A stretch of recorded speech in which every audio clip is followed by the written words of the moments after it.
Hi, everyone. Welcome to this evening's podcast. We have a special episode for you and a special guest. Tonight's episode is all about the Black New Moon. Now, my guest is Brittany Shaffer of Get Batty With Brittany.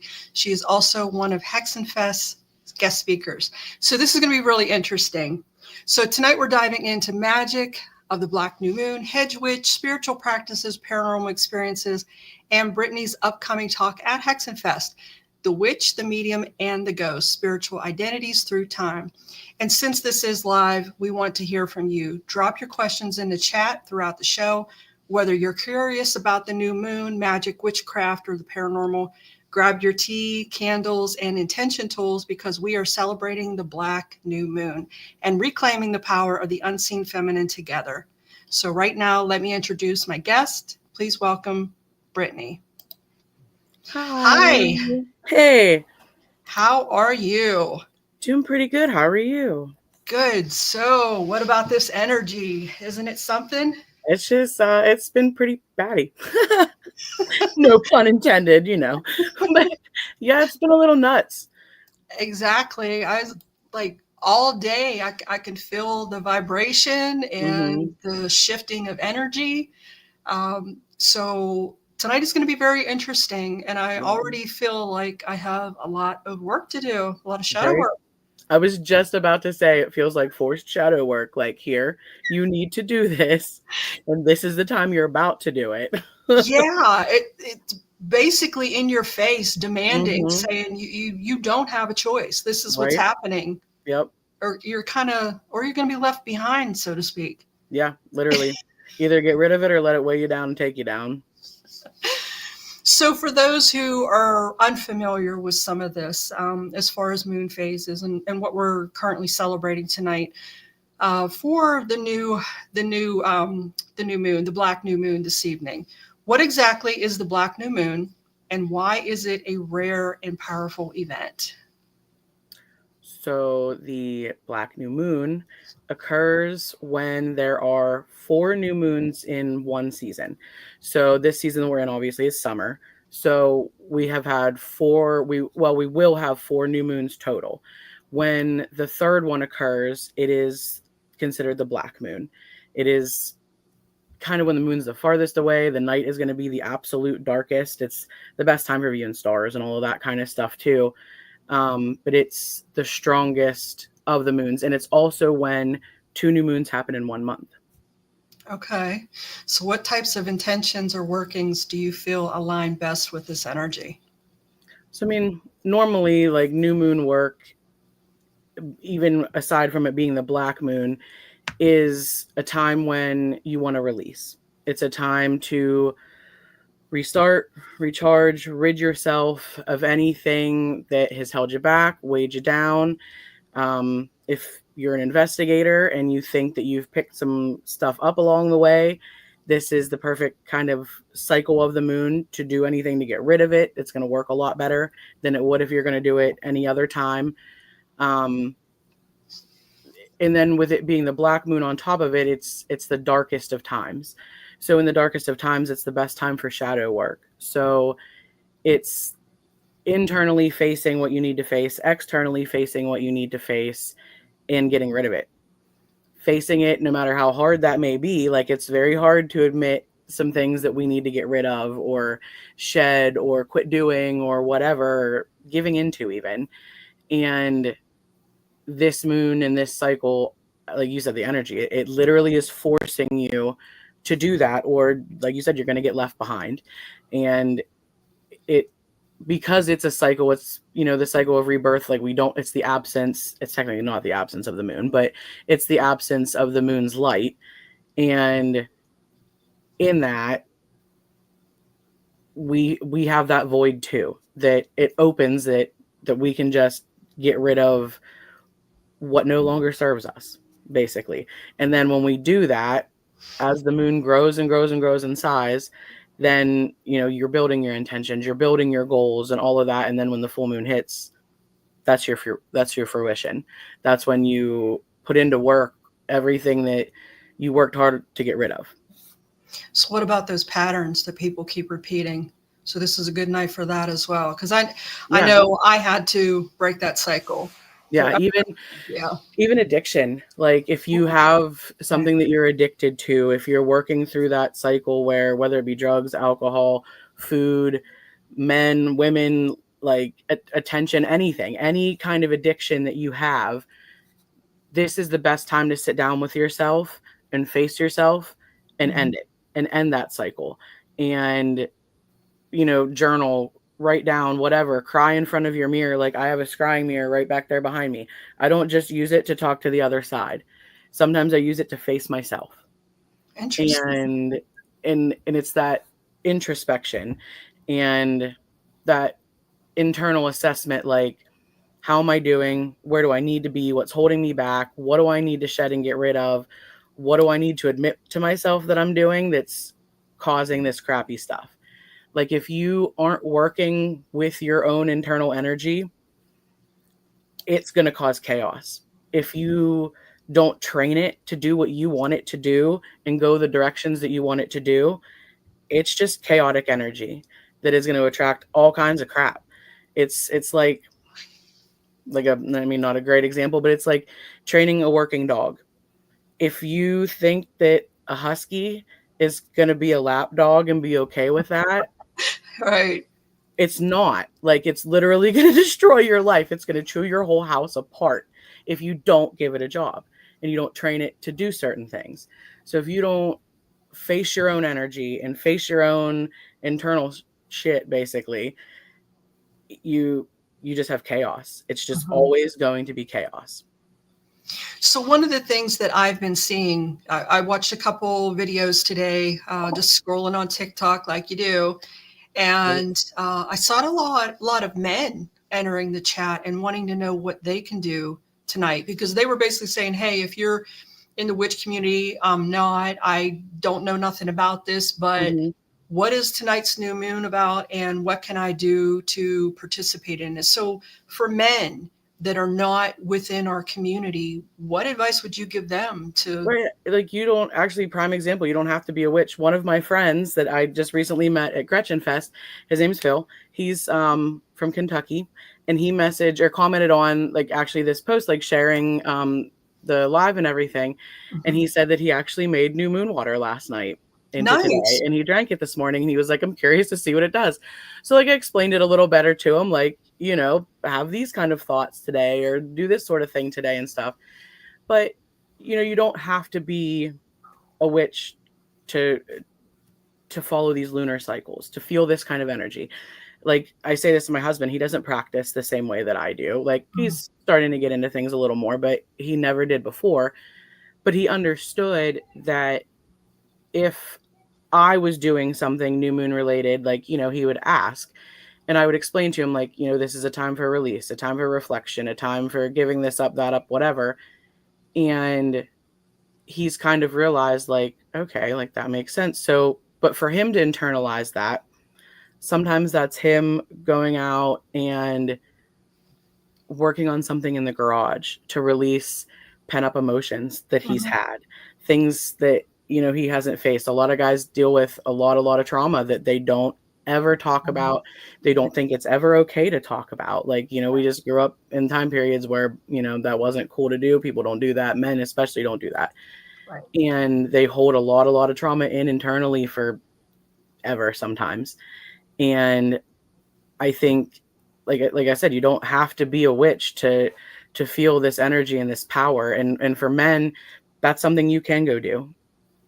Pay attention to the lunar cycle, know when it's the new moon, go outside, go for a walk in the woods, let it all out, yell, scream, kick the crap out of a tree if you need to, Yeah. or if you want, get more in touch with your inner feminine. Do something that is more girly. Take a bath with some nice incense and some, Yes. Yeah. smelly stuff, some candles. Take a good bath, like, you know what I mean? Like, allow yourself to be sensitive and know that there's that duality in all of us. We're all male and female, masculine and feminine, and we all work in all of that. So, for men, do that kind of stuff. Get in touch with your feminine, go outside, like I said, flip out, do whatever, feel both sides of it. But whatever you need to do, it's just the purging of it. It's getting rid of that doesn't serve you anymore, that literally holds you back and ties you down every single day. And that means stuff too. Oh It's yeah. time to declutter your home, declutter Yep. everything. Like if you have Yep. things around that you know you're never going to use anymore, it's old energy. Get rid of Oh it. yeah. And if you feel like stagnant in your life and stuff like that, that's the first and easiest place to start, is cleaning. Mm-hmm. Cleaning, it might be the hardest to do for some people, but in the end it's the most rewarding, and it's the most like refreshing and all of that. And when you clean your home, whether you're a witch or not, you're cleaning negative energy out the door. Yes, I cleaned before I did this podcast. I cleaned That's why my before. hair's still wet. I took one Yep. of my cleansing showers and like, yep. Anytime I do any kind of workings, I will make Mm-hmm. sure my house is clean first because Yep. I don't want any kind of chaos energy in the house. Mm-hmm. Yeah. Yep, that's how I feel too. So you identify as a hedge witch.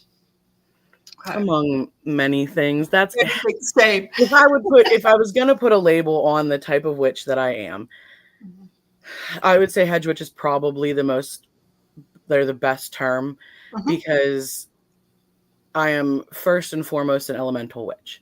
If I have my choice, when I practice, I am outside barefoot in the middle of the woods.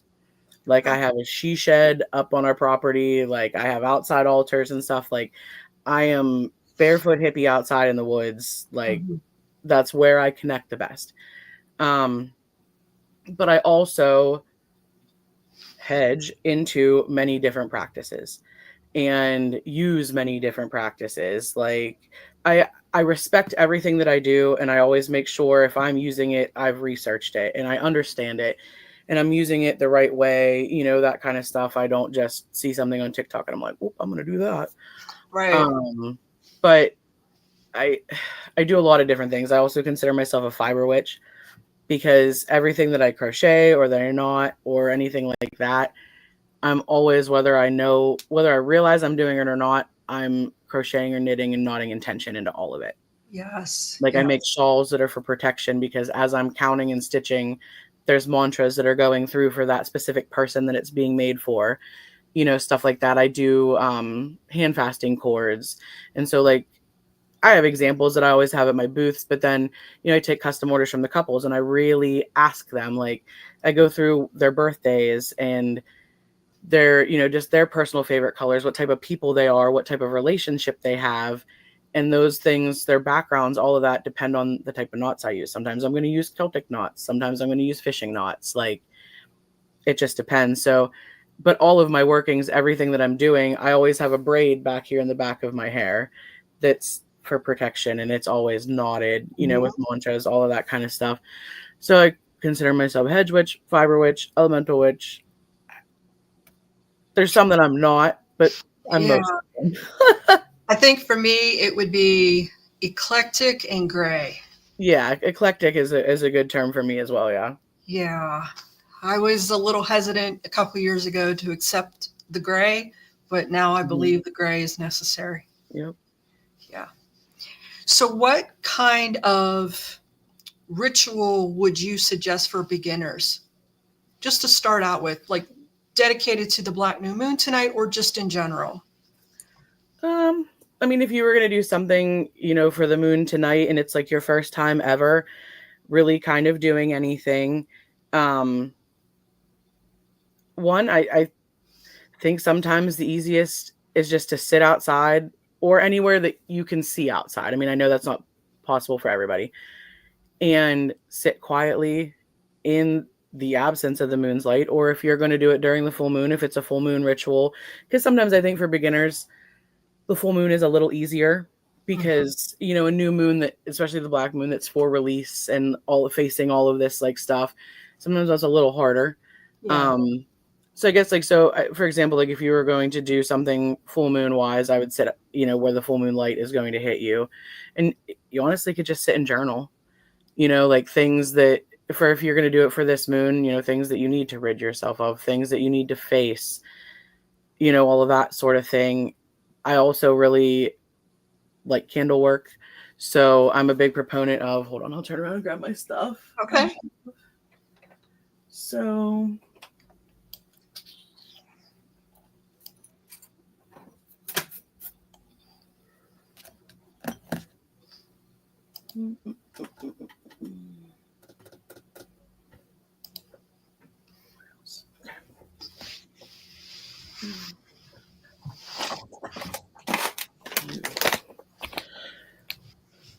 So one of the easiest little kind of spells to do.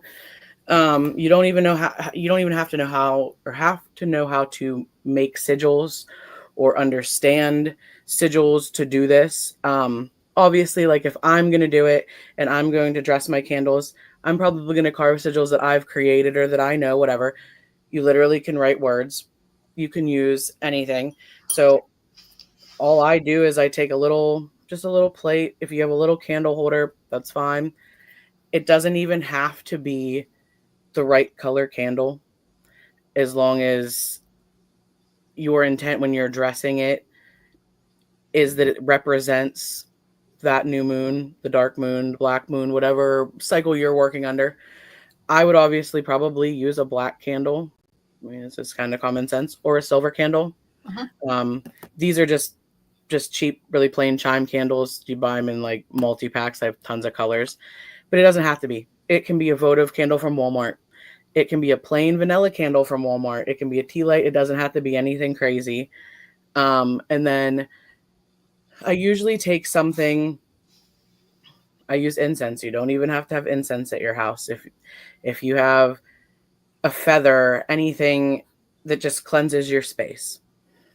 So, I mean, obviously, like I said, I would light incense, but if you're just all of a sudden you decide that you feel like today is the day that you're going to start magic, like the easiest way is just go pick out one of your Glade candles. This is like a little horseshoe nail. You can use a butter knife, a plastic knife, your fingernail, it doesn't matter, and just carve into the top of it. So for tonight, what you want rid of. I want to stop hoarding. I want to stop smoking. I know I need to deal with my trauma. Like whatever those key words are, you'll carve them into your candle. And as you're carving them, think about those things.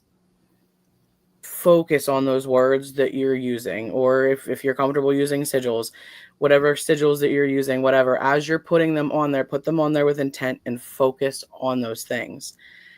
You can also then, if you want, you can do, it's called dressing your candle, which you can use. You can't use any essential oil because some of them are highly flammable.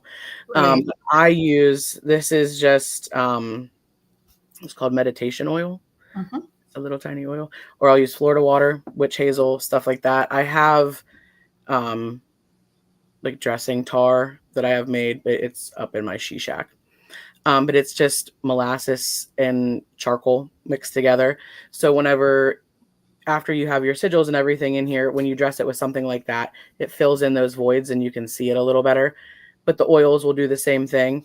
Then I also, you don't have to have black salt either. I have black salt. You could even buy the bagged version. It's fine. It doesn't have to be made.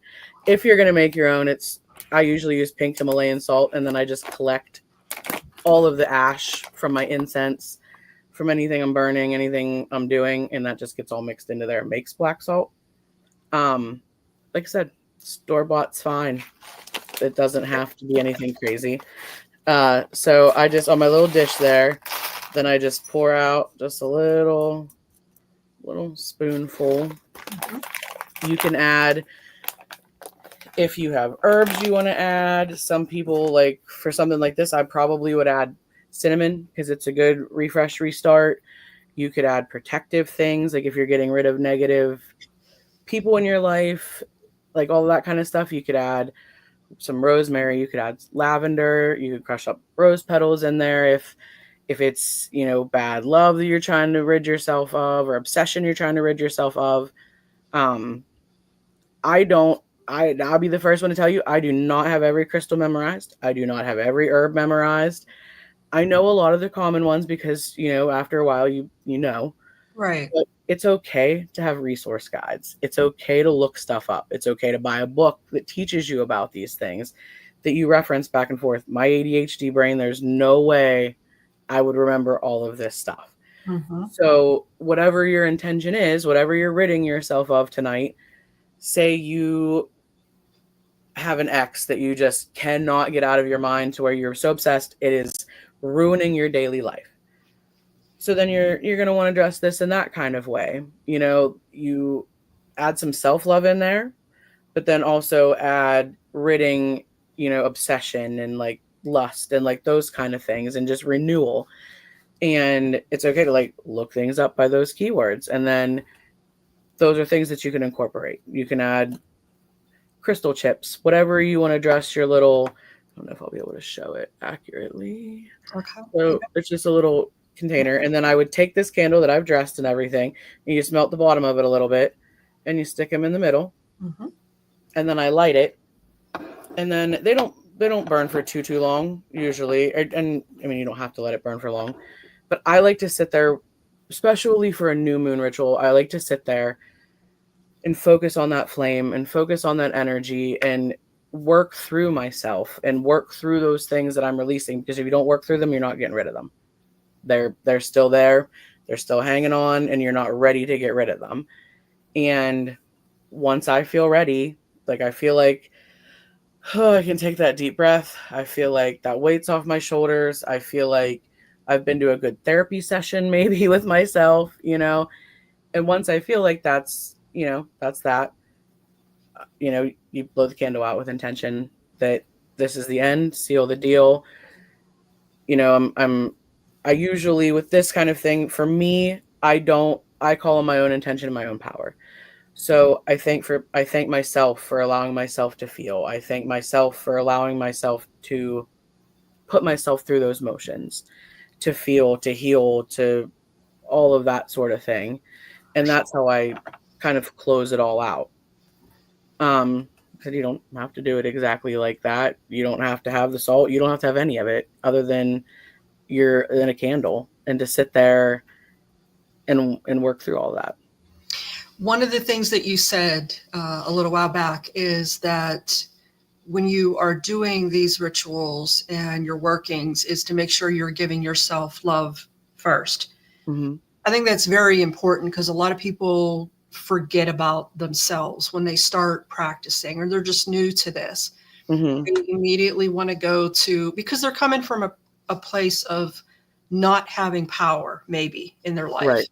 Right. And they step into this and they immediately want to go to the banishment or the binding or the, you know, Right. I'm going to throw something, but they're not taking themselves into consideration first. Mm-hmm. And I think that's very important, a very key important piece that people need to realize that you have to take care of yourself first before you consider doing something Mm-hmm. to someone else. And I like back to that, like energy, harnessing your own energy and stuff. If you don't, and you don't give yourself self-love and grace and understanding and work through all of that, and at least you don't have to be through all of it, but at least understand it and give yourself that grace first, and you aren't working through things that way when you start practicing, I don't think anything else that you try to do works as well either, because that energy doesn't understand where it's supposed to go and what it's supposed to do.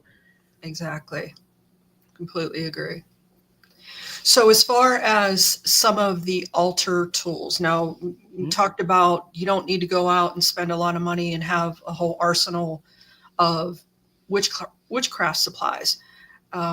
But when you do and you start incorporating them and bringing them into your practice with that moon water, how can you tell a new practitioner of how to utilize some of those tools on our altars and incorporate that moon water into it? So I actually brought my fancy little container I just bought to put my moon water in that I made last night and will Nice. still soak out tonight. So I make different batches. So this batch I will make with the intent that it can be sprayed on my face and or body. Mm-hmm. So I probably will add, there'll probably be some crystal chips, some labradorite, some quartz, rose quartz, because it's for like on my face and self-love, and stuff like that. And I'll probably put some witch hazel in it. You put anything that is face and body safe anyway, along with the moon water. But I'm going to put it in this fancy little Ooh, nice. spritz so that I can use it as like a facial mist and stuff like that. So like if I'm just having a crappy day, say I was around a lot of people with a lot of bad energy all day, I can come home and just give myself a little spritz, and I know that this is new moon water. So it's gonna be like, get all that stuff bad caca away from me. You can So also I don't know use if we're able to name drop on here, but when you brought that bottle out, it is very Riot Adams-esque. I know. He's my inspiration sometimes. I see things and I'm like, yep. Because I love antique stuff. So like, yes, one of my little cup that I just keep random crystals in. Okay. It's like a little teacup. I have Yes. all that the random stuff. But yeah. I'm still searching for his the little dish that he has. It's like pewters. It's an ashtray. Yes. Yeah. I have a called mini cauldron that's like that. It's cast iron that has a lid, but I love that it just like snaps shut and you can keep his sand and salt and stuff in there. I know. I've been hunting for one too. Yeah, and if you don't know who I'm talking about, his name is Riot Adams. He's on TikTok and he has a Patreon, so go check him out. Yes, I just shamelessly plugged him, but I hope he doesn't mind. I don't care. He's the queen of witch talk, and I don't care if he says he's not. He is. Yeah, he's one of the few that I follow, so I love his work. Right. Yeah, but so I mean, like that's one way you can use moon water. Some people will take a whole Brita outside. You don't have to have a fancy container to make moon water. I have some fancy containers, but it's because I go antiquing and I'm extra. But you don't have to. You can set a case of water out on your deck in the moon if you want to, if you're going to use it for drinking. And I mean, if you were going to drink that every day, it would be with the intent that for me, it would almost be like a protection kind of thing at that point. If you were going to drink it every day, that it was perpetually just cleaning you out constantly and keeping that aura around you just squeaky clean. In spell work, I would probably the jar that I keep that I know I'm not going to consume or put on my body or face. Sometimes I'll add crystals in there that I know are more raw. The pieces are going to end up in, or some oils and stuff like that I'm not, going to be drinking. To dress candles. Sometimes I'll float candles in moon water. I'll get like some of the floating candles and do that, because to me, it just symbolizes the moon floating like in the sky, in its space. You can float other things in there, herbs, flowers, anything like that. But I mean, the new moon's always going to be like in craft work.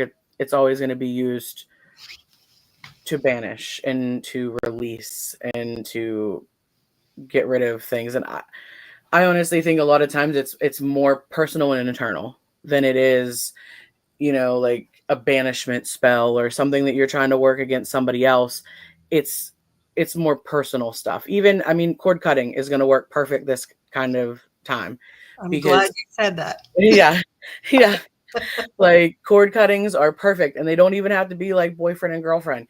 It could be, the best friend that you just aren't friends with anymore because they're mean to you, or they're just not who they used to be, this, that, whatever, like whatever's not serving you. Like, dress the candles that way. So choose a color that represents you. Like, I have more back here. Hold, please. So if I was going to do one, say for me and one for somebody else, whatever, I would dress this candle as me. I have a personal sigil that I've created for myself. You don't have to have that. Things that represent you. You could carve flowers into this that are your birth flower, your favorite flower, whatever, your name. There's a power in a name. You can carve your own name in this, whatever. And then in the opposite candle, you're going to carve their name. You're going to carve things that represent them, not the good things. You're going to represent the things that you want to remember, to make sure that you remember that those are the bad things. And then you need a jar bigger, or a container bigger than the one that I had, but stick them to the plate. And then you literally take twine, circle around this one, go across, circle across to this one. I usually draw a line of salt down in between them and around them. And then that's kind of like, your barricade, and then you light the cord. So have you ever made the decision to finish it out just by taking the scissors and just saying, you know what, we're done? Have you ever done that? Yes. Okay. It wasn't scissors that I technically used. I took my lighter and was like, I'm done with this. Because I was like, this is taking too long. Like, Right. I knew, and it wasn't that it wasn't meant to be. It was just that I knew that person was going to hang on. And they didn't want to let go either. And so, like, I mean, you literally could see it battling on my cord, that it just would not let go. And I was like, look, I am taking fate into my own hands right now, and I am cutting this cord. Like, and sometimes that's the whole purpose of that cord cutting ceremony anyway, right? Right. You are doing it with the intention that you need to rid yourself of this person and their energy.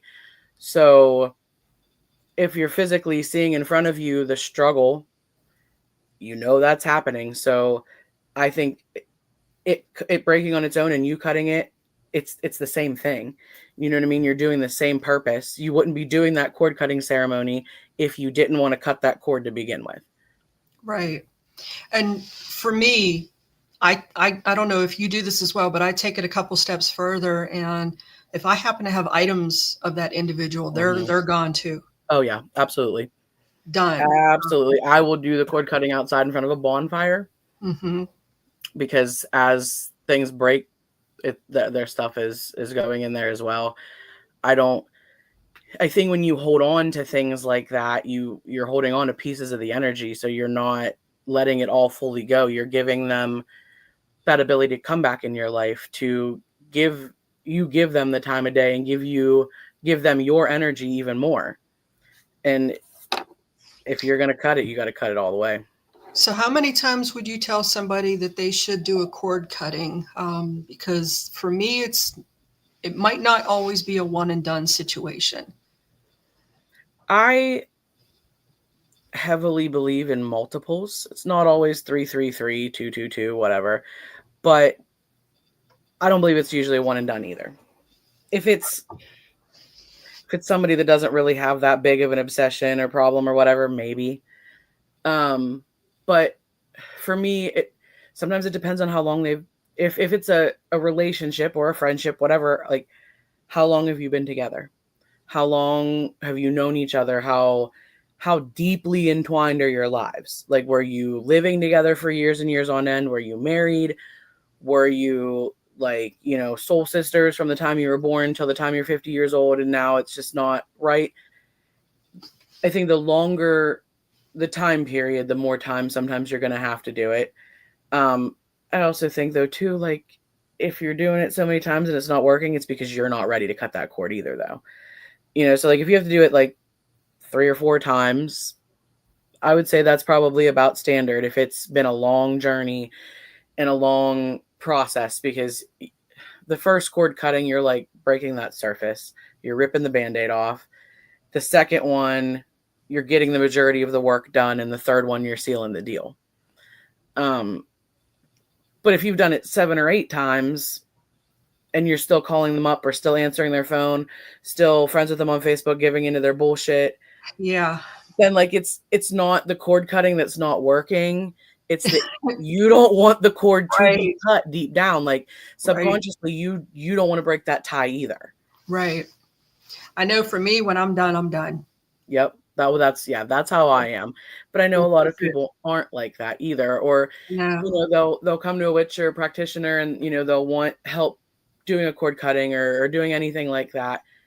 And then they're like, but it didn't work, but it didn't work, but it didn't work. I'm like, okay, but we then need to have a conversation about, did you actually want it to work then, though, or not? Like, I can only help somebody, any knowledge can only help somebody as much as they're willing to let it. Like, you could read every book about magic, every book about every practice in the world, and do every ritual to a T that you think is correct, and it still not work because they're trauma bonded.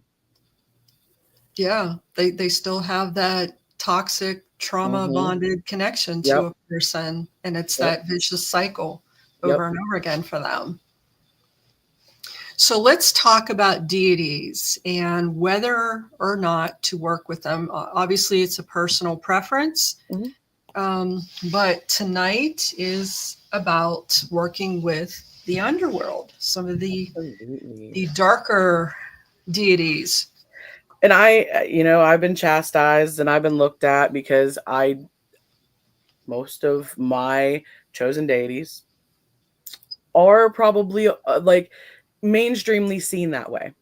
If you take your time to actually research and understand them, most of them are scorned women, like that were completely wronged. Right. And so they aren't, just evil for no reason, or they're not evil to begin with, but like they're, they weren't these feared women because they just wanted to be. It's because somebody did something to them, or somebody did something to them that pushed them to be that way, and like, yeah, like I know you follow Hecate, and I do too. She's not one of my main deities, but sometimes she just shows up and like slaps me in the face, and she's like, girl, we're gonna hang out, we're gonna work together, and we're gonna do this. Like, I actually have, sometimes I just feel very called to meditate with her, and I have my mala, which is sort of like a rosary in a way, but instead of going through and saying the Lord's Prayer or your Hail Marys, you go through the beads and say different prayers to people, and this is Hecate's. Well, that's nice. It's I believe it is labradorite and pyrite, I think. I don't know. She's not one of my main deities. Like I said, sometimes I'm like slapped in the face, and like I'm like, okay, all right. I have, where are my other cards? So another little witch tip: if you don't have a lot of space, you don't have to have big altars set up. I literally went and I have a Polaroid camera that'll print pictures. You can just print the pictures. So like that's Hecate. Okay. So I have, and then like that's Kali. That's another one I work with. Yep. My got her up main, there. yeah, my main girl is the Morrigan. But so they're in these little sleeves, and then in my room on my big altar, I have twine that hangs back and forth, and I have them like clipped. That's a really good idea. I never would have thought of that, because I have a little camera like that. Yeah, and whoever I'm working with, then I just pull that one down and put it on. Like I have a little little holder, and then I can set up the altar just for that specific deity that I'm working with at that point in time. I would say my big three are probably the Morgan is my absolute. She's my number one, and then Kali and Lilith, but there's many others. Like my husband has really been getting into. He really likes Hades. He likes Anubis. He is very interested, not morbidly, but very interested in just the death cycle. And those are all the gods that that deal with all of that stuff. So because he very much likes Hades, I also like Persephone, and I follow those cycles. Like during the summer, I bloom and blossom, and in the winter, I'm a hermit dealing with my dark stuff. I'm the opposite. Right? I as dark as I seem and everything, like 90-degree weather, full sun, I'm all about it. Oh, not me. But I'm also up all night too, so like I just don't sleep. It's fine. So let me bring up this deity and get your opinion. I met this deity once.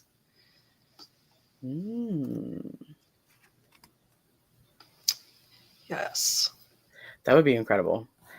I've had them come to me in dreams, and that's about as close other than like literally like every time you pick up your phone or a book or anything and their name or something pops up. Like that's kind of how I started following the Morrigan. I Mm-hmm. had no clue who she was. But I mean, I think Hale is very much, I think she's very much like the darker side of Persephone. You know, Mm-hmm. I think they're a very similar walking type goddess. But I also think it's very, very cool that the Norse pantheon has a woman as their underworld, is the Yes. guardian of their underworld. So when she showed up, I smelled her before I saw her. And I've had a day she to do that. did smell like meat, like death, like Mm-hmm. rotting flesh. And it was very intense and scary in the beginning, but very necessary of why she showed up. Mm-hmm. So that was, like I said, a one-time thing. And I got to be honest, it was a little off-putting, Yeah. but necessary for the cause at the time.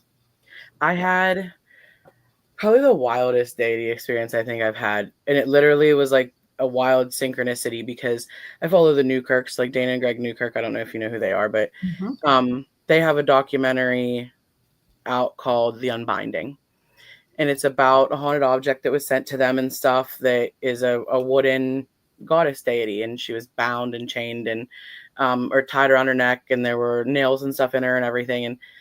And they experienced activities with her and realized that she was the embodiment of the story of what a goddess had gone through.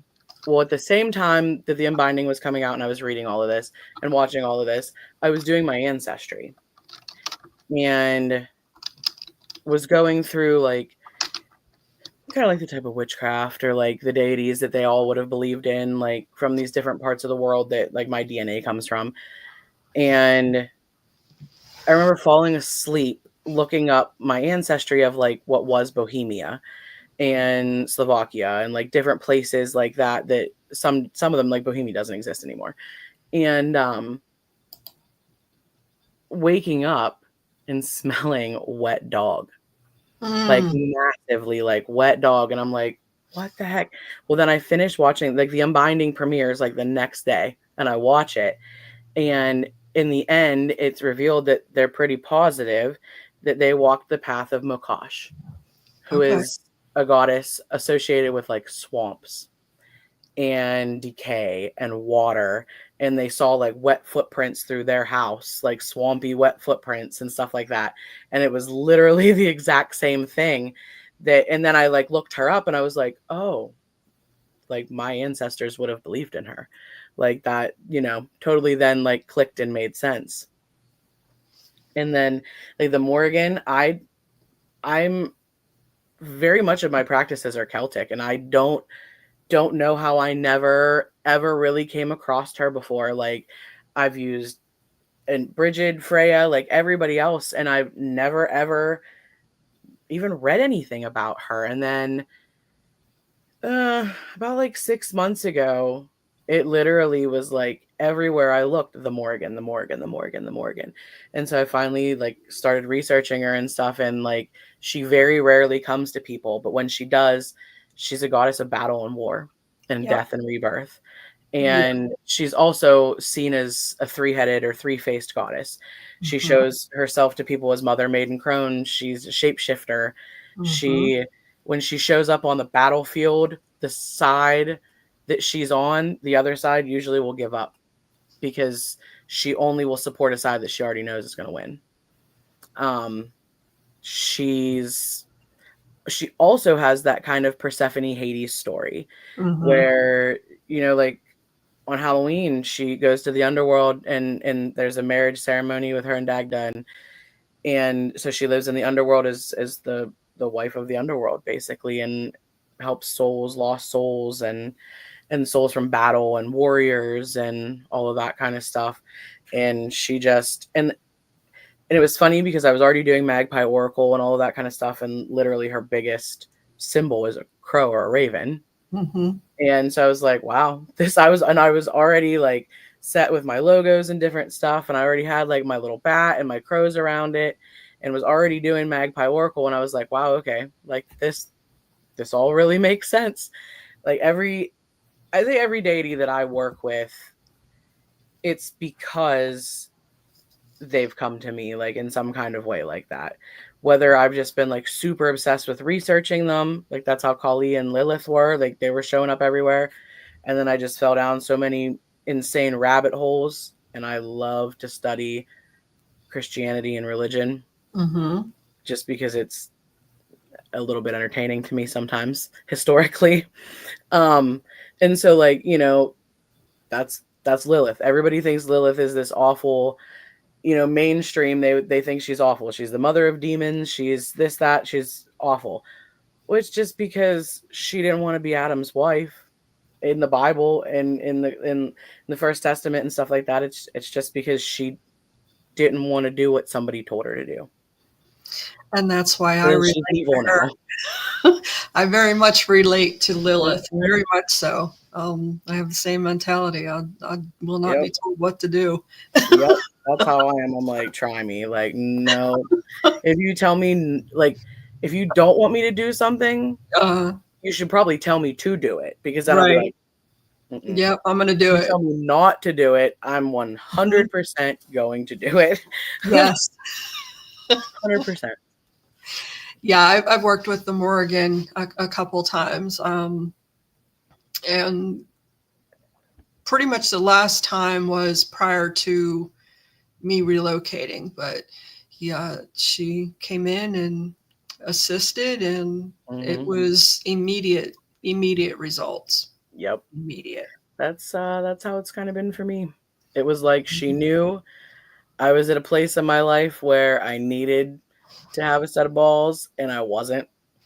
When I was holding my tongue, I literally went to, it was a hair show because my best friend is a cosmetologist, and she took me to a hair show with her. And there was a booth there that they were doing like scalp massages and stuff, and it was a very holistic salon. So they did, they tested your chakra and stuff like that to see like where your energy centers were closed off and different things like that. And I talk a lot, if you haven't noticed. And my throat was the center that was completely closed off. And then it was like right after that, the Morgan shows up and everything. And I was like, yeah, I guess it's time to buckle up. Yep. Same situation. I'm very assertive. If I, have something to say, I'm going to say it with tact, but I'm going to say it. Right. And I got into a situation where I wasn't able to speak and talk and, talk about what was going on. And it started to fester. And then you got all that building up and nowhere to put it. Right. And it's kind of like you're being silenced by an outside source, and there's nothing you can do about it. Right. And then she came in and like, basically, nah, we're not doing this. This isn't you. This isn't how you maneuver through life. Like, you need to get your voice back. So yeah, and that's where I was. Like, I'd gone to myself to a point where I just was like, nope, it's better to just walk away. It's better to just walk away. It's better to just walk away. And like most of the time I do that. Like, I'm kind. It's not worth it to me to cause trouble and like flip out and all of this kind of stuff. But sometimes you do have to stick up for yourself. You have to. Like, you cannot be a yoga mat, like, right, or a welcome mat or anything. Like, you can't.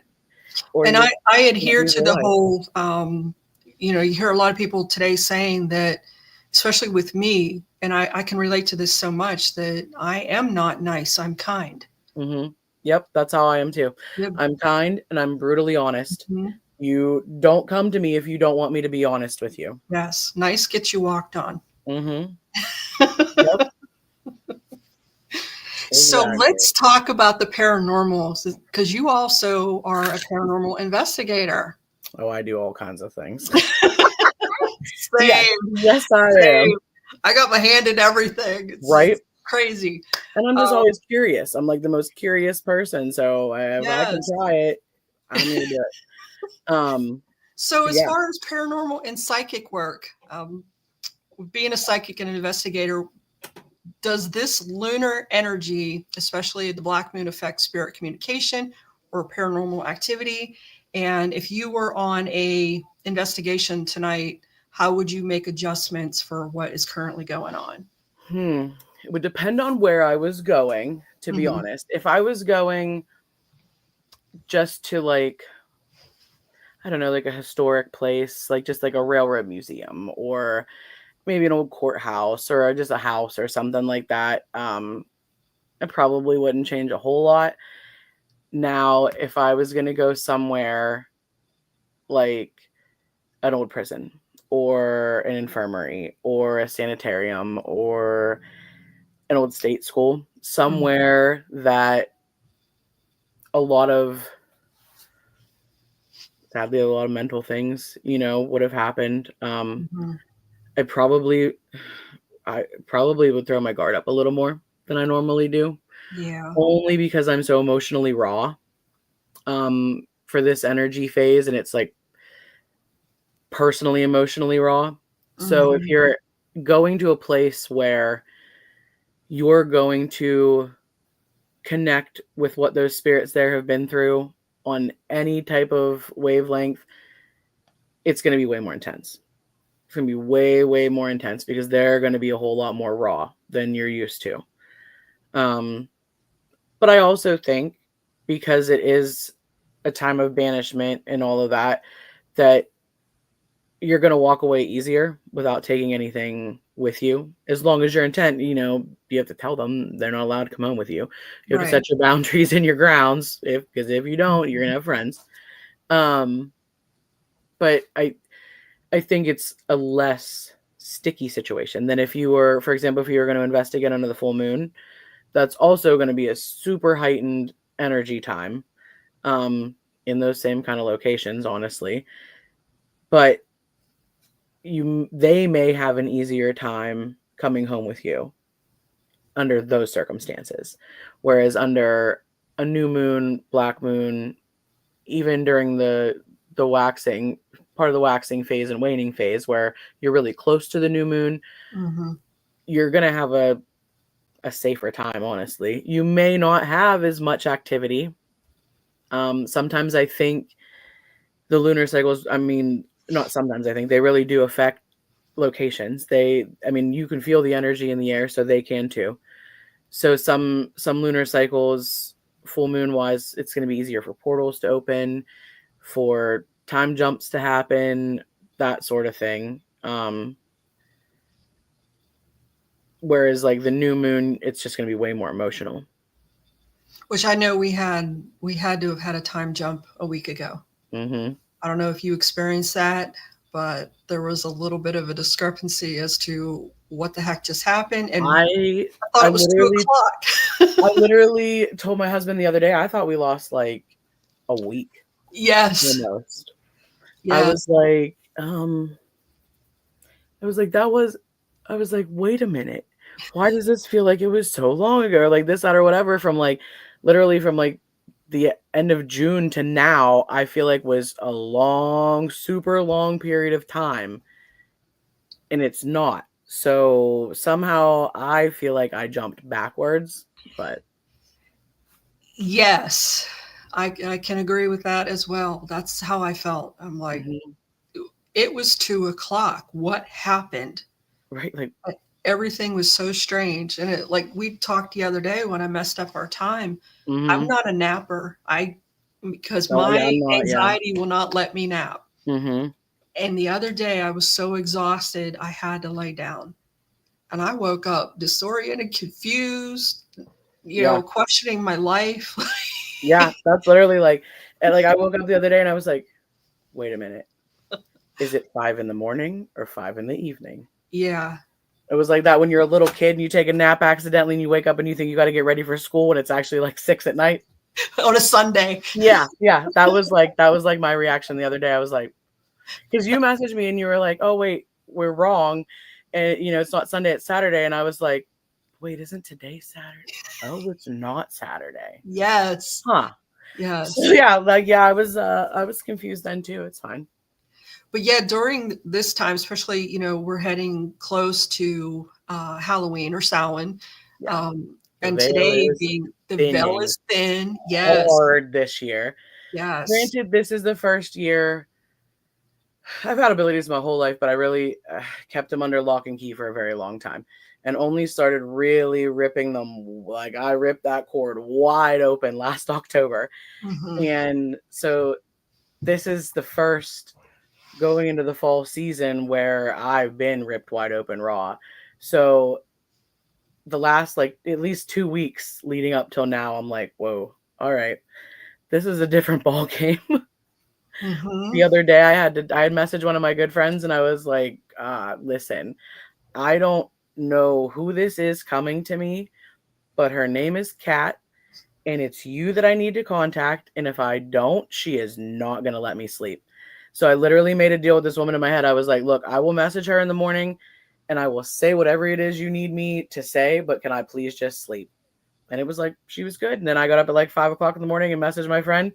And sure enough, it all made sense. Yes. So, not to give out any detail, because this is how I work with these things. Mm-hmm. So, I'm currently working on a missing persons case, and um, the person I'm working with, asking me this and that. Well, she had to work a double, and I hadn't been able to talk to her.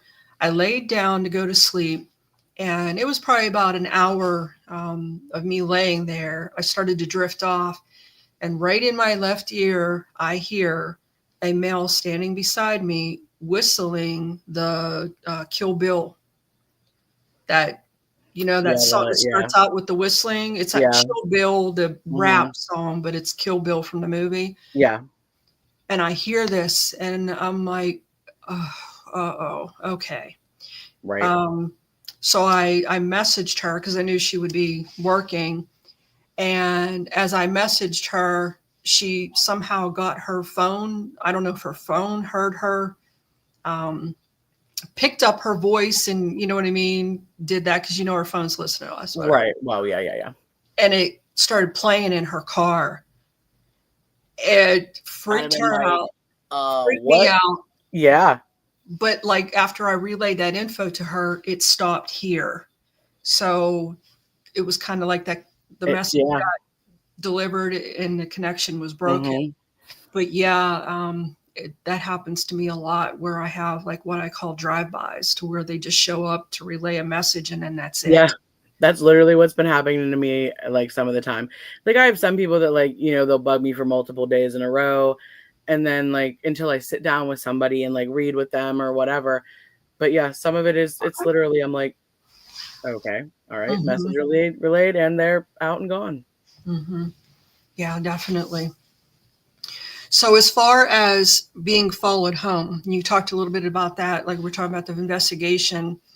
What can you tell somebody about severing that connection with spirit if they are new to this and they're out with an investigation team, a paranormal team, to protect themselves so they don't get that hitchhiker that follows them home from a location? So, I mean, for me, the biggest thing that you definitely want to do is when you're leaving the property, before you step foot off that property, with defiance and, your own whatever, know and tell them that they are to stay there. Like with force, mean it. Your own energy is your best protection in those kind of moments.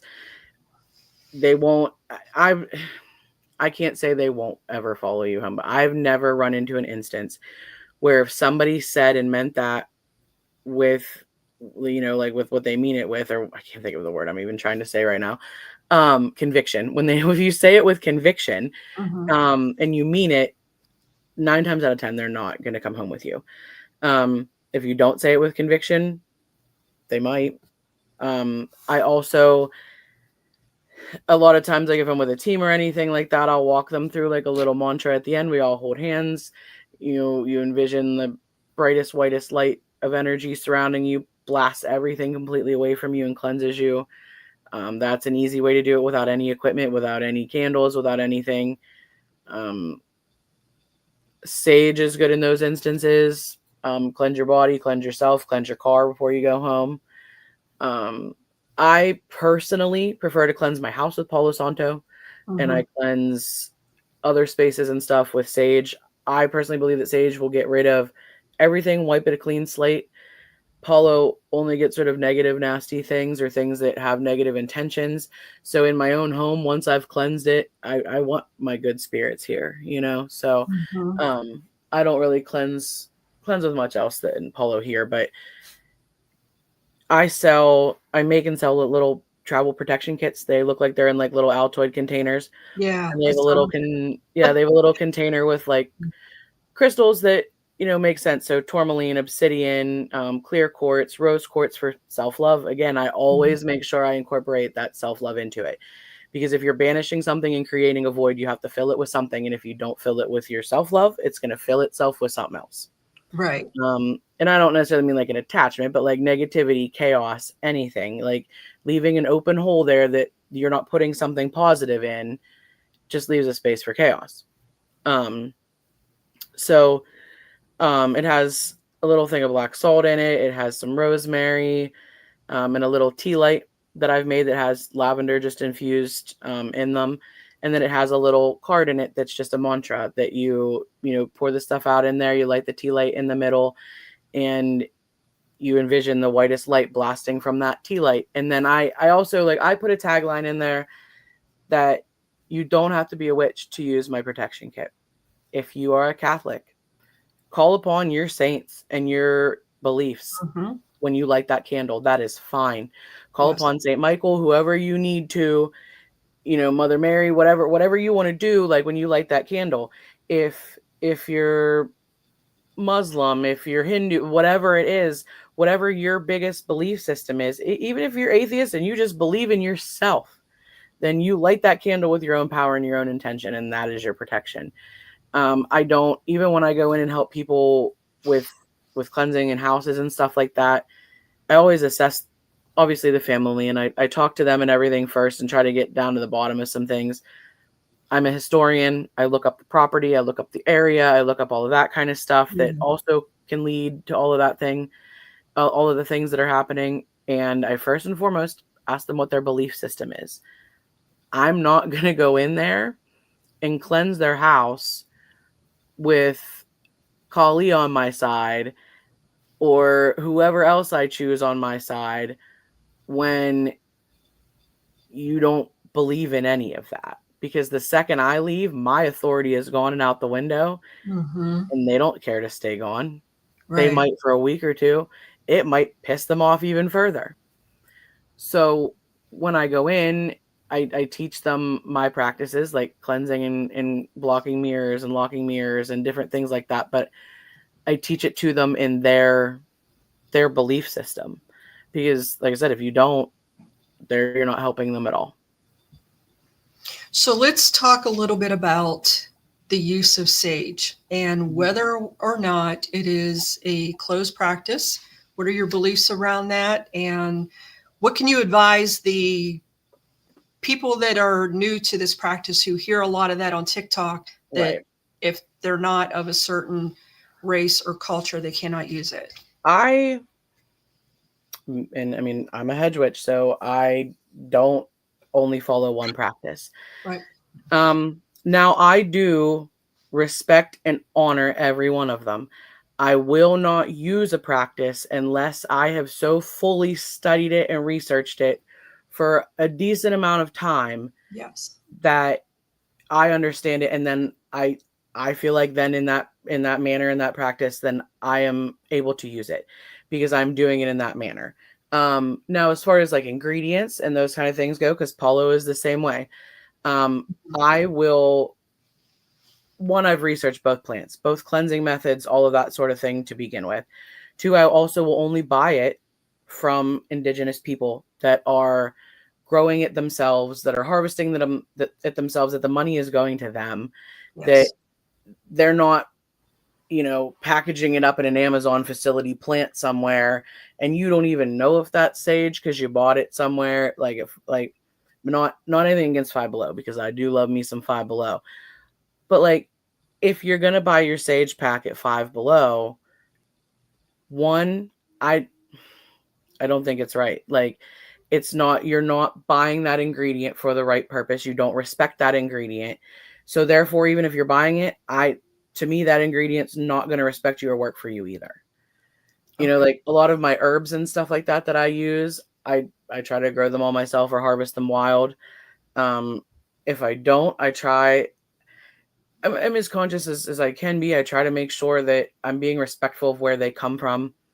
That if it is, you know, a more locally sourced ingredient or something that should only come from sacred grounds or only grown by certain people because of certain things, those are the people that I'm going to buy it off of. And I'm also going to use it with those people and their practices in mind. Right. I'm not going to go, like, for example, one of the biggest ones that people flip out about is hoodoo and voodoo. And with Magpie Oracle, I do throw something similar to bones. I have researched and studied hoodoo and voodoo, even at a college level, because I took world religions and all kinds of different things. I still don't feel like I would be ready to do those practices. Agree. I don't, when you research, especially throwing bones, when you research throwing bones, even as a voodoo practitioner, there are initiations that you have to go through in your life where the gods come to you, or, you know, and like whatever, like you go through different trials and tribulations that give you that right and that ability to be that diviner, to be that practitioner, to be that voice from the other side, whatever, using that manner. And I'm never going to hit those milestones, those initiations. So I will never do that. I don't think it's right. Will I go to a practitioner and have bones read for me? Absolutely. I would go to NOLA and I would support, you know, a fellow practitioner in their craft, the same as I would expect them to come up here and do it to me. Because while there are bones in my kit and I throw them, I do not throw bones. So cultural appropriation and gatekeeping and stuff like that, I think gets out of hand. And egos and different things like that getting involved. I personally think as long as you are doing everything with respect and doing everything with that culture in mind, that religion in mind, that practice in mind, first and foremost, and you're doing it for those reasons. You're not like Googling a Wiccan protection spell and all of a sudden you're Wiccan just because you're going to do that one protection spell. And I'm just using Wiccan as example, you know, like, because that's just a very commonly known, you know, sect of witchcraft. But I don't think, some things are, you know, black and white and they're easy and they're going to be the same kind of ritual or spell across multiple, you know, religions and beliefs. Protection is kind of one of those. We all kind of do that in a similar manner. Regardless of what we use, we're still doing a protection ritual in a very similar way. Other things aren't similar. And if you're just seeing it on TikTok and you're going to go do it and you think it's cool, like I do think that's wrong in those respects, because you're not honoring the practice. You're not honoring the people and you're not honoring the craft. So, and to me, it's pointless. It is pointless to even try, because it's probably not going to work. Yeah, and like we were kind of commenting back and forth on the picture that one of the members on the HeXenfest group posted. That's a lot of that is, like you said, TikTok stuff. Yep. Because it's just like, oh, look what I did, or look what I can do, kind of thing. Because like as somebody that's practiced for quite some time, I see things like that and I'm like, if you really wanted to do something, you'd have done it a whole different way, like, or whatever. Right. Like, it wouldn't have been so, nobody would have known you did it. You wouldn't have, it wouldn't have been just laying in their yard like that for them to pick up and find. Like, if like, it just cracks me up sometimes that like I can tell when somebody, I can't tell you how many times, and don't me wrong, they are used in practices. I've used them Yes. myself. But if I Mhm. see another lemon with a piece of paper shoved in the middle of it and red wax burnt on top of it, I'm Yeah. sorry. Like, I'm like, these poor freaking lemons. Poor lemons. Right. Right. And I'm Right. always like, I'm like, you could have handled that a whole different way, but yeah, all right. Yeah, exactly. I completely agree. I mean, I get it. It's a great start. Right. And then like sometimes there are, you know what I mean? Like I'm not saying that there's not ever gonna be a time that you don't want to do something like that or Mhm. this or that or whatever. But one, I don't film that sort of stuff. I mean, I know Right. the girl that posted in HeXenfest, like she just found it in her yard, like and it took a picture of it or whatever. Mhm. But like if you're setting up your tripod and you're Yes. purposely filming the entire thing, Yes. It's performative. yeah, like Mhm. you're And not putting your energy into the right place of it. You're putting your yes. energy into the views and clicks you're going to get and not into Mhm. the ritual you're doing in front of you. You're I doing a have whole said different kind that. of ritual than you Yep. think you're doing. Many times. And a lot of people really didn't quite understand why I did this the way I did, but I have my real altar that no one will ever see. Mm-hmm. And then I have a staged altar that I will That's right my podcast altar. that in my And don't stage get me wrong, like there are things on there that float back and forth. You know, like right, I know it's on this side. My baby scrying right, mirror over here. That's a travel one, so it floats right. around. My books float around and stuff. But yeah, Yes. this is the one that I have for pictures and that looks cool as a backdrop. Backdrop. Um, Yeah. but then I have one that is, yeah, that my husband sees it, but yeah, other than that, it's just me. Because why would you let your opponent know how to Mm-hmm. throw back at you? Because Right, you showed them what you have right, and who you're working with, and now they have all the information they need.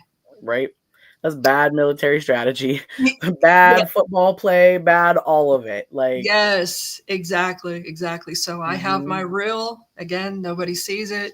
I don't get it out. Nobody right, knows about it. And then I have my stage. Like to my left is my staged hmm yeah. I'm like, show I'll and teach tell. you how to do things, but like, you're not gonna know exactly what I'm doing because Mhm. it doesn't work like that. Like I have my wards and protections and stuff like that for a reason. And a Yeah. lot of times when you're when you are deeper in the craft and further along in the craft and stuff like that, I mean, there's a lot of things that you personally create on your own that just is yours. Like it's not going to work for anybody else because you created it for your use. Like I have personal protection sigils and stuff like that. Like my box, these ones I don't mind if people see because this is my kit, so it goes around everywhere with me. But it has sigils on it that I've created that stand for like elements, that stand for certain gods and goddesses. The one on the top stands for always speaking and finding the truth, Mm. stuff Okay. like that. Like, and then my kit inside, I have like intuition amplifiers and stuff like that. Protection guards and all of that sort of thing. But I create a lot of my own sigils, and there's some of them that people would never ever see because they're for protection. Right. And I've said that too. I forget who I was talking to about this, but I was telling her to start incorporating them in her workings to where she's either putting them like under the mat in the front, like get rid of the welcome Mm-hmm. mat. I'm not about to invite something or somebody into my Yeah, home I don't that's do the negative. welcome mat. I don't Mm-mm. either. But I Mm-mm. do have a sigil Mm-hmm. that nobody can see that's underneath Mm-hmm. it. And then when you're painting your wall in your That's house. it. There's a painting back here. I don't know if you can see it the whole way, but I painted it at like one of those sipping parties, honestly. Yeah. But we were painting, and it's like I call it my witch's road painting, Mhm. because it's a witch walking down a road. Well, I knew we were going, and it was kind of like a metaphysical kind of shop that held that one. So she Mhm. had crushed stone and stuff like that. So my sigils are painted into a lot of that stuff, and you'd never see them because they're back behind everything else. But that's how I lock my mirrors at my house, stuff like that. Mhm. Yeah. Exactly. Mm-hmm. So you are going to be a guest speaker at HeXenfest. I am. Okay. Would you like to give anybody a little bit of a sneak peek as to what you're going to be talking Let me about? find my notebook here. Uh-oh. Um, yeah, so I was trying to come up with like a name that represents that. I very much resonate with the three-faced goddess, multiples of them. You know what I mean? Because like we talked about that earlier. Like Hecate is not the only one. The Morgan's not the only one. Like there's also like in every religion there's past, present, future, fate, the muses. That it's all of that three, and usually it's divine feminine. So coming up with I wanted to come up with what I saw as my three faces, as if I were a goddess.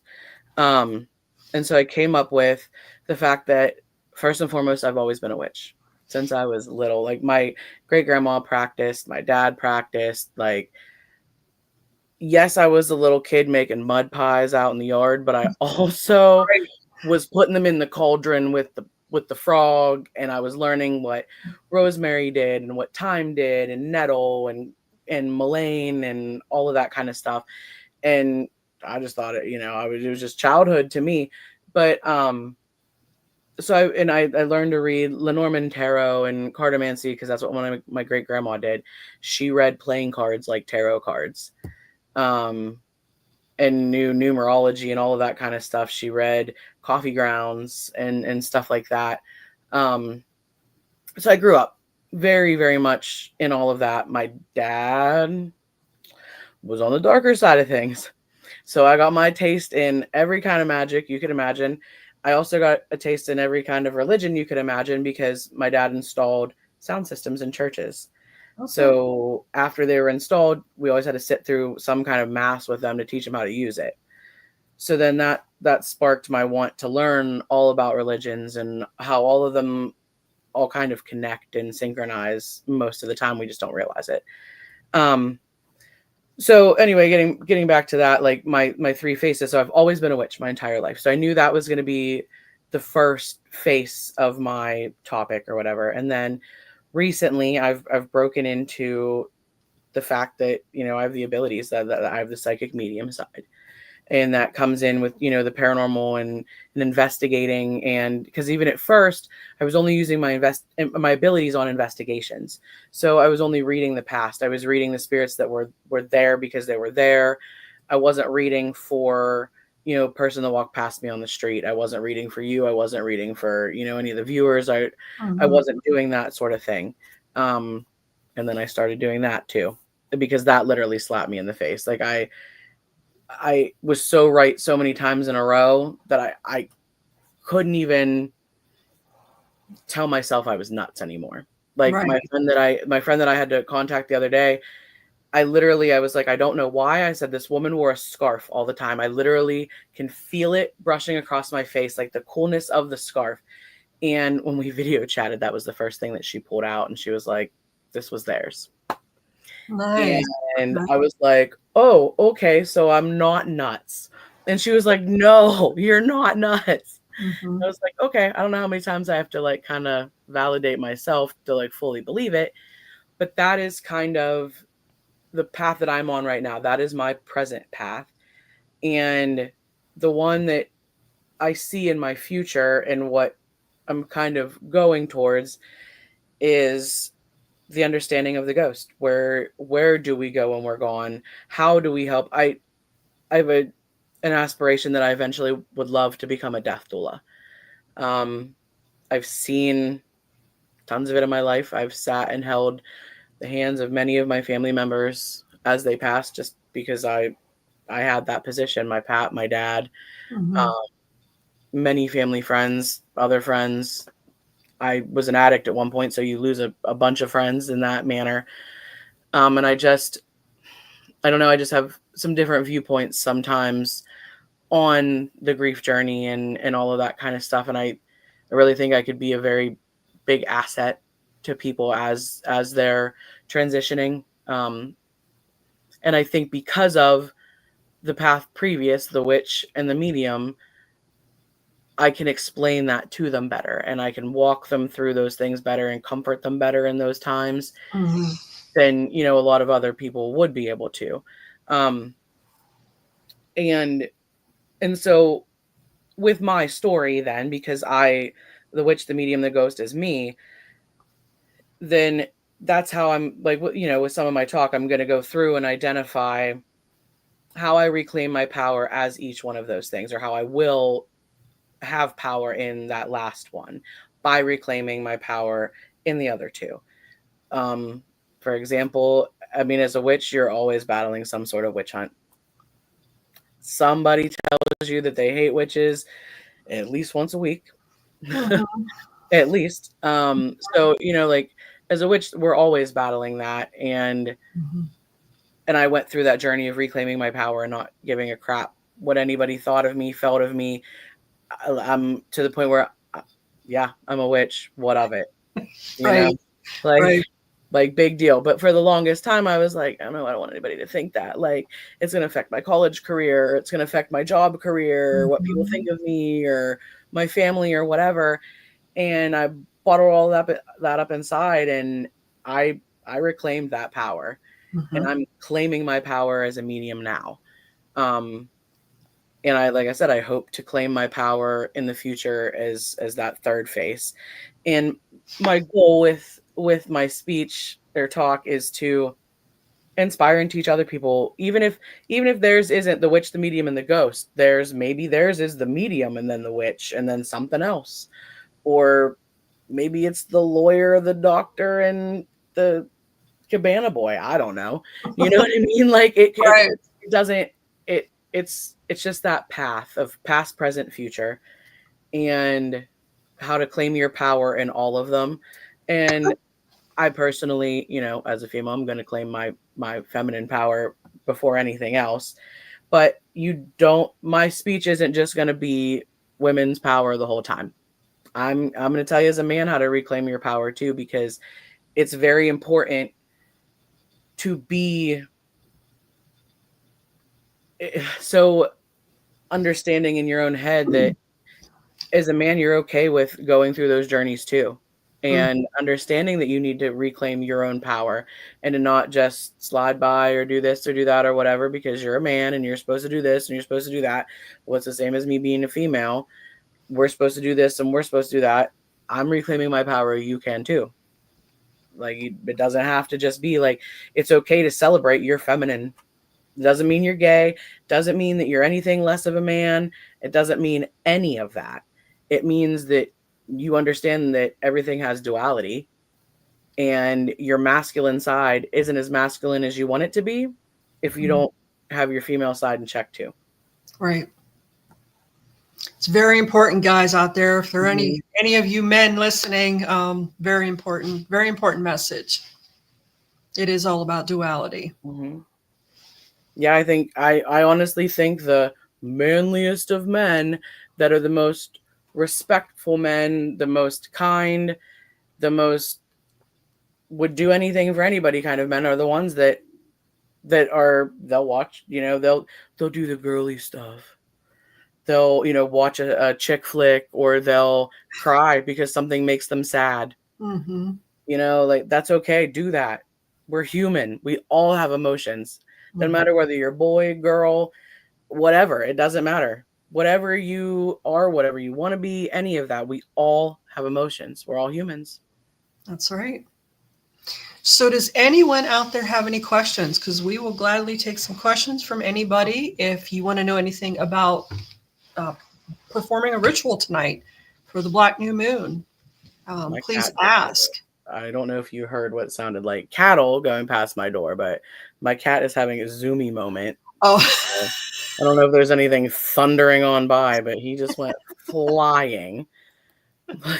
He's feeling his new moon energy. He is a black cat, so. Oh, nice. Yeah, he's probably up to his own rituals. I don't know what he does. He screams at the moon in the middle of the night, so it's fine.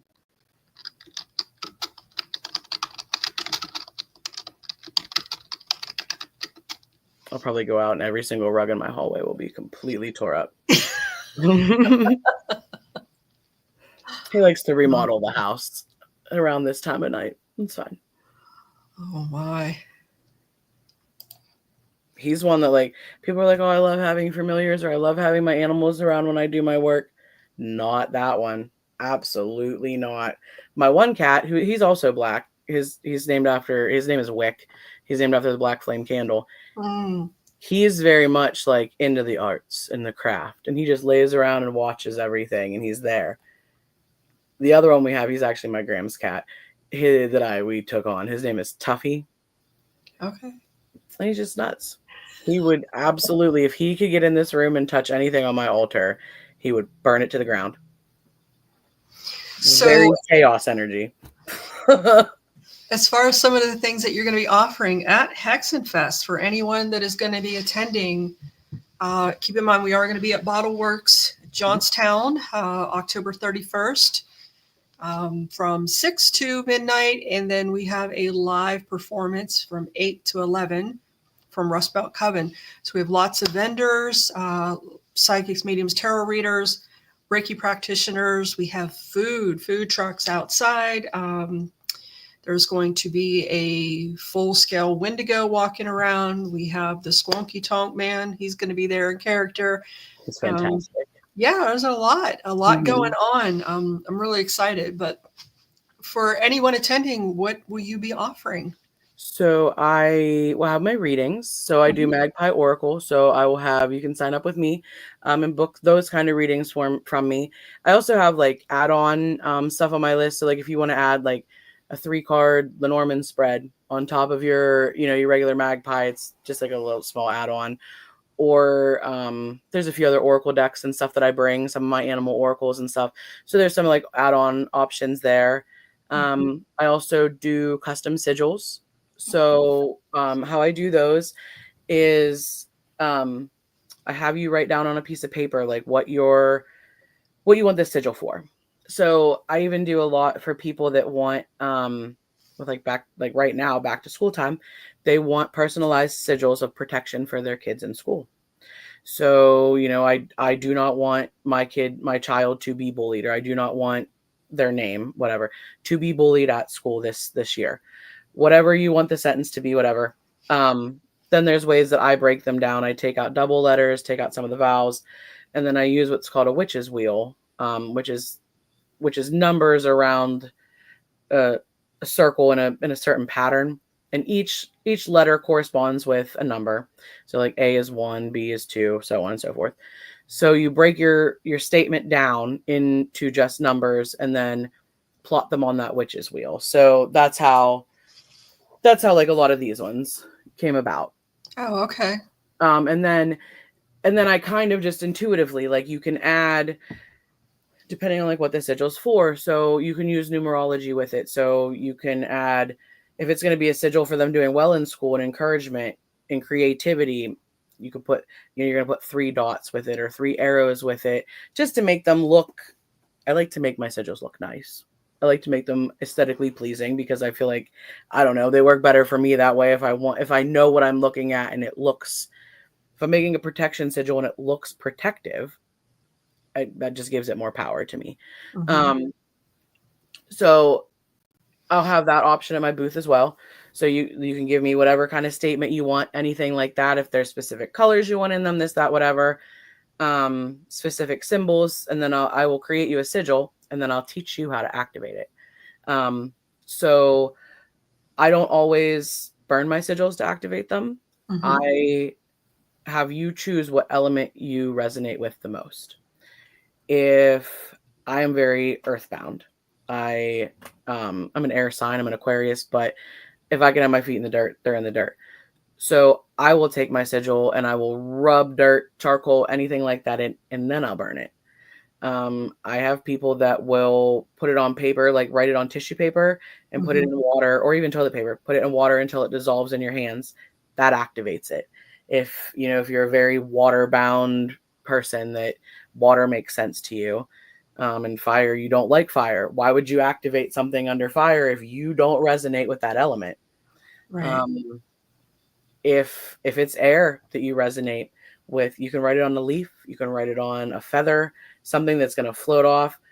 I prefer people to do it on something that nature is going to be able to reabsorb.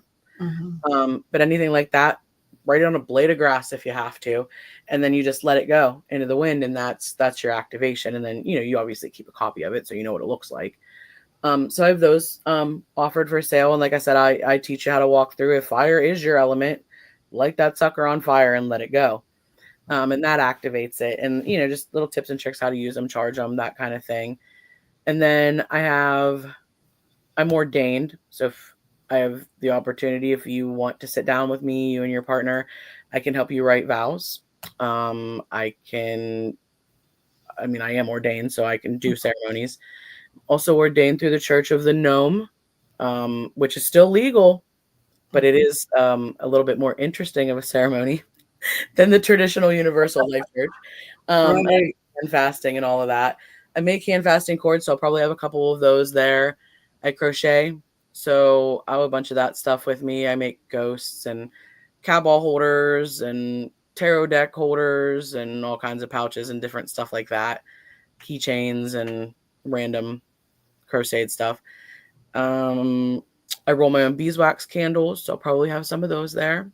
And they're usually rolled in like intention packs. So some are for like love and harmony, some are for prosperity, that sort of thing. I have other chime candle packs that are similarly like put together, travel protection kits, some just witchy stuff. I have like bottled moon water and solar water. Yeah, pretty much anything. So where can everyone find you? What are your socials? If you look up Get Batty with Brittany, you'll find me on pretty much everything. I am on Facebook, Instagram, TikTok, Lemonade, YouTube. I think it's just Batty Brittany. I think that's it. Threads, I think it is also Batty Brittany. Okay. But I don't really use Threads very often. Or what was Twitter? I have them, but I don't keep up with them. I tried Threads, and it was just one more thing to have to monitor. And yeah, I got rid of it. Yeah, you're most likely to get me on Facebook, Instagram, or TikTok. Yeah. Facebook probably first and foremost. You can even follow my personal Facebook if you want, because I don't keep it like that kind of personal. And sometimes I do post a little more on there, but I think pretty positive there is the follow option if I'm maxed out on friends. But it's just Brittany Aaron Shaffer. Okay. You can always find me because my hair is this color. And you are also going to be at our other event, the WPA Cryptid and Supernatural Expo, being held at the Johnstown Masonic Temple, September 27th and 28th, 10 to 6 both days. Yep. So are you going to be offering the same things there, or are you going to be doing a little something different? Same thing? I'll have all the same thing there. I probably will have a little more that way crocheted stuff. So I'm going to have some like Bigfoot beanies and Fresno Nightcrawler beanies or Nightwalker beanies, Mothman, Goatman. I have like stuffed horror movie dolls that I make. I'll have some of those at HeXenfest and stuff too, but I'll do some more of the cryptid stuff probably. I also have a cryptid oracle deck, so I'm going to make sure I bring that one with me to WPA. Other than that, I'll have my reads and stuff like that, but I may do some things a little more cryptid wise than others. I haven't seen the cryptid deck. I'm not familiar with that. I don't think I know. I don't have it in here with me. It's called Lil Cryptids. Okay. Lil Cryptids Oracle deck. I'll have to look it up. That's interesting. It's cute. That's pretty cute. I think they're all like watercolor cryptids. Okay. All right. Nice. So is there any final thoughts you have for this evening? Because I know you probably have some work you got to get after for the new moon, and as do I. But what are your final thoughts about all things of the craft? Anybody can do it. Okay. Harness your power, respect it, learn, educate, and then embrace your power. We all are made of energy. 100%, all of us, all around, from head to toe, from birth to death, and after. Energy cannot be created nor destroyed. So all of it is here all the time, forever and ever. Harness it. Use it. So I'm going to give another chance for anybody to ask any last minute questions, because again, you won't see her until HeXenfest or the WPA cryptid. So here's your chance. Anybody have any questions? If not, we are going to end this session, because again, we have our own stuff to do this evening. So if not, check Brittany out at both the WPA Cryptid and Supernatural Expo, and then October at HeXenfest at Bottleworks. So, well, thank you, Brittany, for doing this. I learned a lot. Thank you. A lot from you. So you really, your craft. Thanks for listening to me chatter away. I talk a lot. Anytime. Hey, let's do this again. And maybe in the future, we can maybe get together and do some tarot, pull some tarot for some people. Yeah, that would be awesome. Maybe. Yeah. Okay, well, I'm going to end the session, and thanks for everybody who tuned in. And if you missed it, please watch it. It will be available on my YouTube channel. Thanks. Thanks, everyone. Thanks, everybody. Bye-bye.